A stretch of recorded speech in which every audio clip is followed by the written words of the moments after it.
Bismillahirrahmanirrahim. Hadis keempat tentang penciptaan manusia.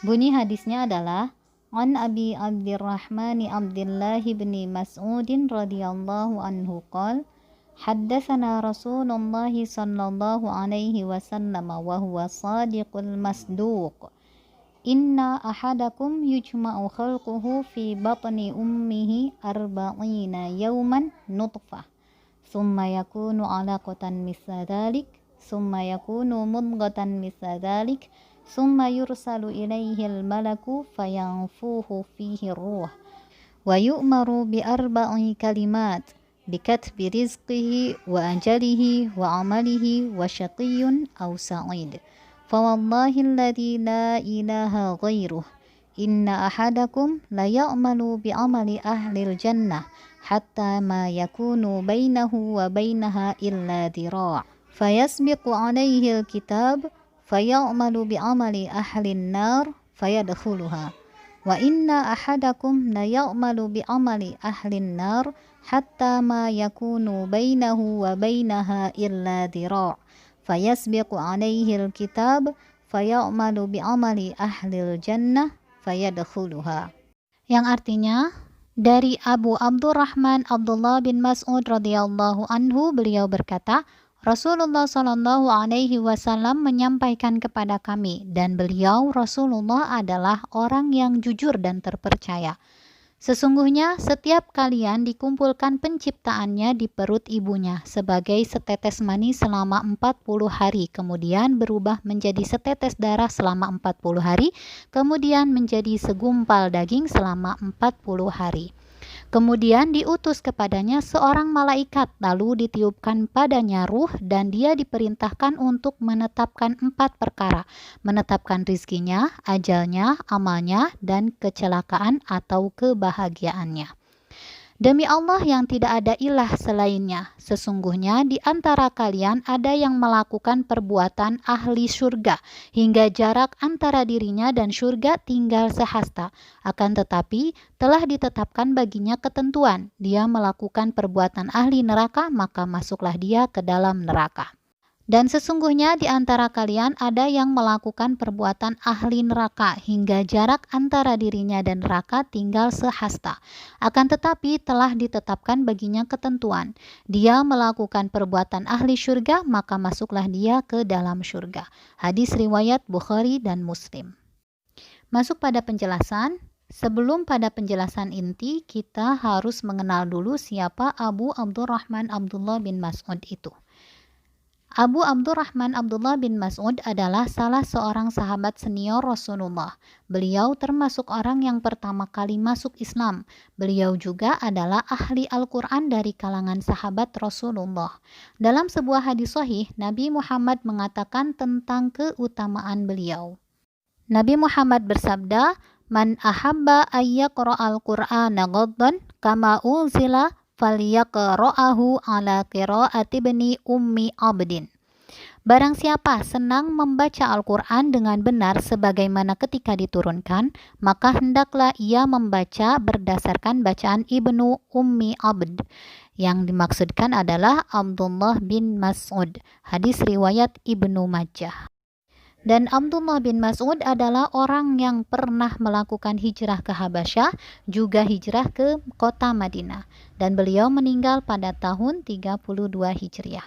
Inilah sedikit tentang sirah Abdullah bin Mas'ud radhiyallahu anhu dan keutamaannya. Masya Allah.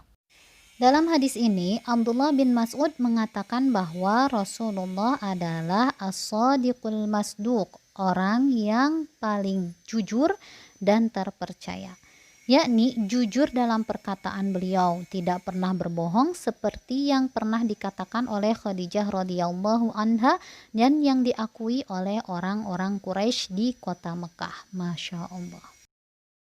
Abdullah bin Mas'ud radhiyallahu anhu sengaja menyebutkan hal ini, yaitu dengan sifat Rasulullah Shallallahu alaihi wasallam, karena apa yang akan beliau sampaikan adalah sebuah hadis yang berisi tentang hal-hal yang gaib, yang mana kalau orang yang tidak mempunyai iman, orang yang tidak mempunyai pemahaman Islam yang benar, maka dia bisa jadi menolaknya.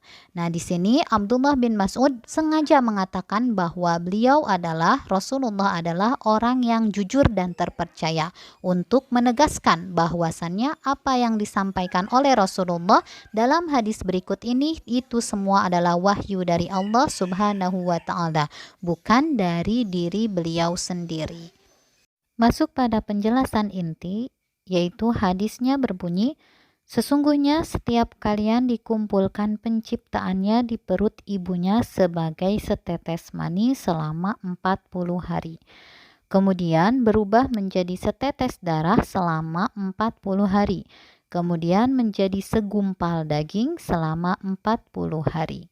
Jadi maksud dari hadis ini adalah asal penciptaan manusia itu berawal dari perut seorang ibu, yang mana pada awalnya selama 40 hari berupa nutfah atau air yang sedikit. Lalu berubah lagi selama 40 hari menjadi darah yang membeku. Lalu berubah lagi menjadi daging selama 40 hari. Dan disinilah penciptaan dan penyempurnaan manusia dimulai. Kemudian setelah melewati 3 fase ini, dikirimkanlah kepadanya malaikat yang ditugaskan untuk mengurus rahim yang ada pada badan seorang ibu. Setelah 120 hari ini, malaikat diutus oleh Allah Subhanahu wa taala untuk meniupkan ruh ke janin. Sehingga akhirnya janin itu berubah menjadi makhluk yang hidup, setelah sebelumnya janin tersebut adalah makhluk yang mati.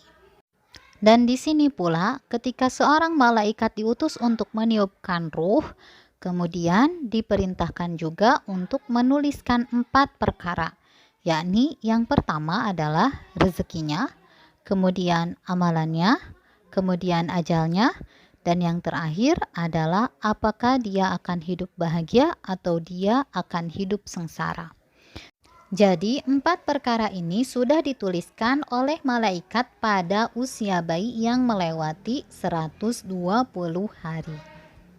Hadis ini memberitahukan kepada kita bahwa Allah sudah tuliskan takdir segala sesuatu, mulai dari rezeki, amalan, ajal, dan apakah kita bahagia ataupun kita sengsara. Dan manusia tidak akan lepas dari takdir ini. Ini adalah satu hal penting yang harus kita imani, dan ini bagian dari pokok ajaran ahli sunnah wal jamaah.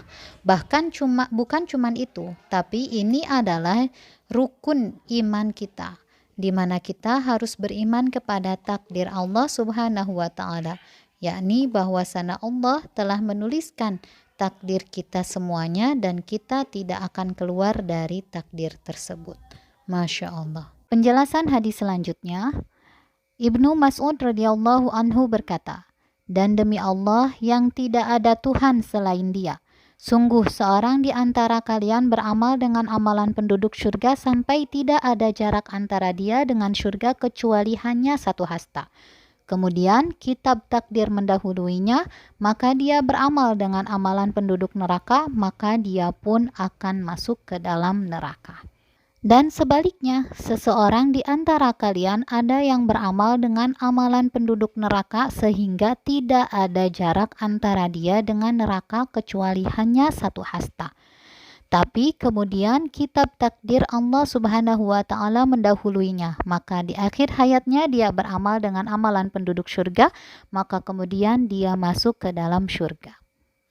Isi terakhir hadis yang keempat ini adalah sumpah yang diucapkan, yang dinyatakan oleh Ibnu Mas'ud sendiri, bukan sabda dari Nabi Muhammad SAW.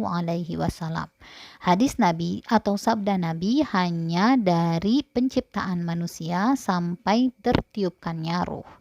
Dan yang terakhir adalah sumpah dari Ibnu Mas'ud sendiri.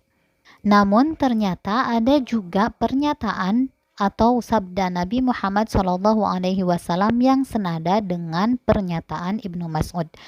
Nabi Muhammad SAW bersabda, "Innamal a'malu bil khawatim."